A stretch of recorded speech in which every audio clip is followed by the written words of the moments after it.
সার্বিক আইন শৃঙ্খলা রক্ষাসহ বিভিন্ন ধর্মাবলম্বীদের নিরাপত্তা প্রদান, ধর্মীয় উপাসনালয়, গুরুত্বপূর্ণ স্থাপনা ও সর্বসাধারণের জান-মাল রক্ষাসহ বিভিন্ন গুরুত্বপূর্ণ দায়িত্ব পালন করে আসছে আমরা বাংলাদেশ কোস্টগার্ড। এরই প্রেক্ষিতে সরকারের নির্দেশনায় উপকূলীয় অঞ্চলে বসবাসরত হিন্দু ধর্মাবলম্বীদের মহা উৎসব শারদীয় দুর্গাপূজা উপলক্ষে ধর্মীয় উপাসনালয় সহ পূজা মণ্ডপের সার্বিক নিরাপত্তায় কাজ করে আসছি আমরা।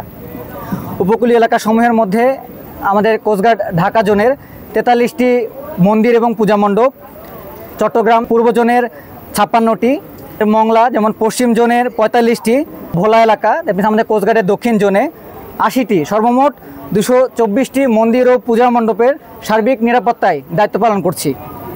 দুর্গাপূজাকে সামনে রেখে যে কোনো ধরনের নাশকতা থেকে জনগণের জানামাল ও উপাসনালয় সহ যে কোনো বিষয়ে রক্ষা এবং যে কোনো ধরনের অপ্রীতিকর পরিস্থিতি মোকাবেলায় প্রস্তুত থাকবো আমরা সার্বক্ষণিক।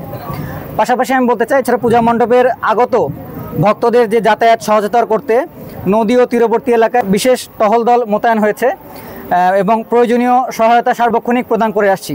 জনগণের নিরাপত্তা নিশ্চিতের জন্য যে কোনো প্রকার দুর্ঘটনা এড়াতে নজরদারি বৃদ্ধি রয়েছে এবং বিশেষ করে প্রতিমা বিসর্জনের দিন অতিশয় জনগণকে আমাদের অরাজকতা সৃষ্টি থেকে রক্ষার নিমিত্তে আমরা সার্বক্ষণিক বিশেষ টহল দল রেখেছি এবং প্রতিমা বিসর্জনের দিনেও আমাদের ডুবুরি দল সার্বক্ষণিক মোতায়েন থাকবে। কোনো অনাকাঙ্ক্ষিত ঘটনা আমরা কখনোই আশা করি না।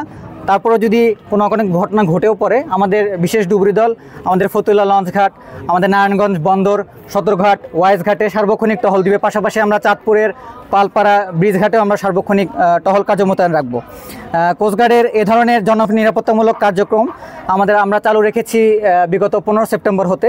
বিশেষ করে 28 সেপ্টেম্বর হতে প্রতিমা বিসর্জনের শেষ মুহূর্ত পর্যন্ত আমাদের এই রোডে নিরাপত্তা টহল দল এবং পানিপথের বিশেষ ডুবুরি দল মোতায়েন থাকবে।